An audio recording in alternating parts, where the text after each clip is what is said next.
أما بعد فأعوذ بالله من الشيطان الرجيم. بسم الله وباسم عرش كتاب الله الرحمن الرحيم.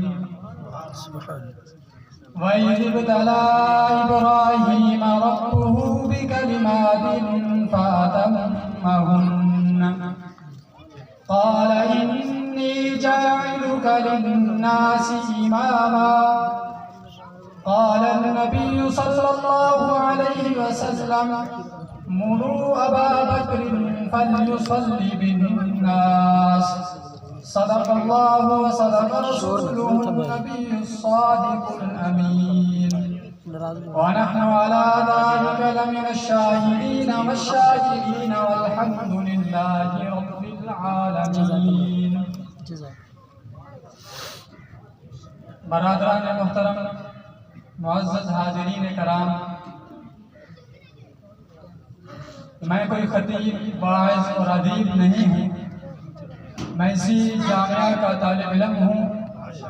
نورانی قاعدہ میں اسی ادارے میں پڑھا ہے میں نے. حقیقتاً میں یہاں اپنے اساتذہ کرام کو سبق سنانے آیا ہوں. بعض کہہ دیتے ہیں کہ ہم سبق سنا رہے ہیں، وہ تصنع کے طور پر یا کسر نفسی کرتے ہوئے کہتے ہیں، لیکن میں حقیقتاً یہاں سبق سنانے کے لیے حاضر ہوا ہوں. تو بغیر تمہید کے میں یہ چند باتیں آپ سے عرض کرنا چاہتا ہوں جو ایک قرآن مجید کی آیت تلاوت کی ہے اور ایک حدیث مبارکہ میں نے پڑھی ہے. اس کی روشنی میں ایک آخر میں سبق نکالنا چاہوں گا.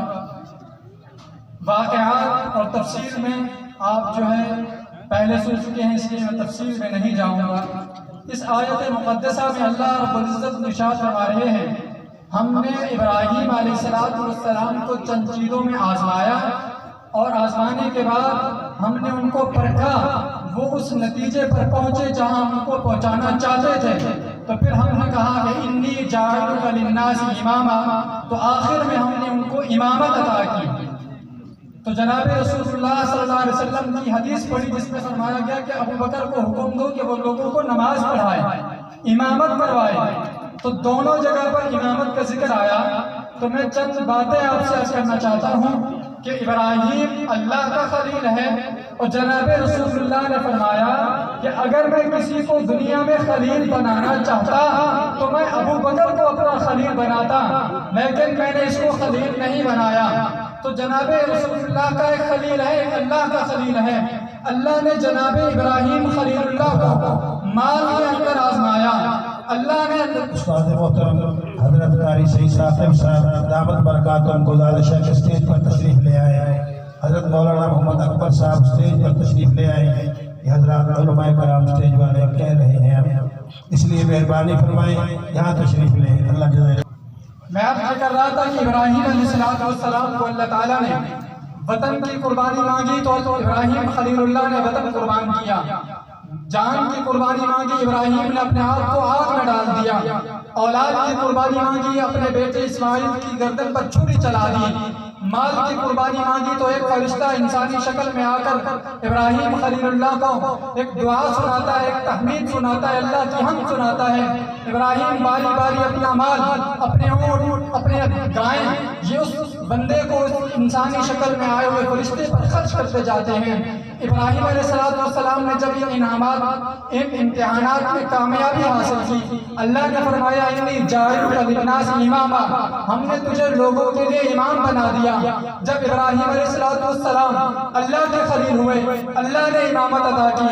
ابو بکر صدیق رسول اللہ کے خلیل بن سکتے تھے تو رسول اللہ نے فرمایا کہ میں نے اسے خلیل بنایا نہیں. جب حضرت ابو بکر صدیق رضی اللہ تعالیٰ عنہ کی باری آتی ہے، رسول اللہ صلی اللہ علیہ وسلم نے کہا اے ابو بکر اب اس وطن کو چھوڑ کر جانا ہے. ابو بکر نے مکے کو چھوڑ دیا. ابو بکر اب مدینے میں چلے جانا ہے، اسلام کو مال کی ضرورت ہے. تو ابو بکر صدیق نے اپنی 7 دکانیں چھوڑ کر، اپنا مال چھوڑ کر رسول اللہ کا سہارا دیا، رسول اللہ کا ساتھ دیا. جب جان کی قربانی کی باری آئی، غار ثور میں جناب رسول اللہ صلی اللہ علیہ وسلم کے ساتھ رہے. جب ابراہیم علیہ